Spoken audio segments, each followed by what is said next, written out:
ਜੀ ਹੁਣ ਜਿਹੜਾ ਮੈਂ ਨਾਂ ਲੈਣ ਜਾ ਰਿਹਾ ਹਾਂ ਉਹਦੇ ਤੋਂ ਤੁਸੀਂ ਕਾਫੀ ਜ਼ਿਆਦਾ ਹੈਰਾਨ ਹੋਵੋਗੇ। ਕਿਰਨ ਖੇਰ। ਕਿਰਨ ਖੇਰ ਨੇ ਕੰਮ ਕੀਤਾ 2003 ਵਿੱਚ ਖਾਮੋਸ਼ ਪਾਣੀ।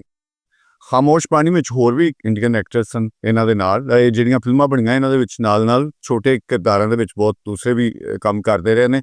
ਸੋ ਇਸ ਫਿਲਮ ਦੇ ਵਿੱਚ ਖਾਮੋਸ਼ ਪਾਣੀ ਵਿੱਚ ਕਿਰਨ ਤੇ ਵੈਸੇ ਬਹੁਤ ਵੱਡੀ ਐਕਟਰੈਸ ਹੈਗੀ ਨੇ, ਵਰਸਟਾਈਲ ਐਕਟਰੈਸ ਨੇ। ਔਰ ਇਹਨਾਂ ਦੇ ਜਿਹੜਾ ਕਿਰਦਾਰ ਹੈ, ਇਹਨਾਂ ਦੀ ਭੂਮਿਕਾ ਹੈ, ਇਹਨਾਂ ਦੀ ਐਕਟਿੰਗ ਨੂੰ ਬਹੁਤ ਸਲਾਹਿਆ ਗਿਆ ਔਰ ਇਸ ਫਿਲਮ ਨੂੰ ਕਾਫੀ ਸਾਰੇ ਇੰਟਰਨੈਸ਼ਨਲ ਅਵਾਰਡ ਵੀ ਮਿਲੇ। ਇੰਟਰਨੈਸ਼ਨਲ ਅਵਾਰਡ ਖਾਸ ਕਰਕੇ ਕਿਰਨ ਖੇਰ ਨੂੰ ਜਿਹੜੇ ਉਹਨਾਂ ਦੇ ਕਰੈਕਟਰ ਨੂੰ ਜਿਹੜਾ ਬਹੁਤ ਜ਼ਿਆਦਾ ਅਵਾਰਡ ਮਿਲੇ।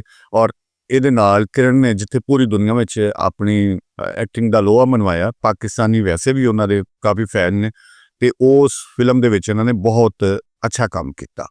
ਖਾਮੋਸ਼ ਪਾਣੀ ਵਿੱਚ ਹੀ ਸ਼ਿਲਪਾ ਸ਼ੁਕਲਾ ਨੇ ਵੀ ਕੰਮ ਕੀਤਾ ਔਰ ਗੋ ਕੇ ਉਹਨਾਂ ਦਾ ਕਰੈਕਟਰ ਇੰਨਾ ਜ਼ਿਆਦਾ ਵੱਡਾ ਨਹੀਂ ਸੀ, ਲੇਕਿਨ ਉਹਨਾਂ ਨੇ ਜਿੰਨਾ ਵੀ ਕੰਮ ਕੀਤਾ ਬਹੁਤ ਸੋਹਣਾ ਕੀਤਾ ਇਸੇ ਫਿਲਮ ਵਿੱਚ ਹੀ, ਖਾਮੋਸ਼ ਪਾਣੀ ਵਿੱਚ ਹੀ।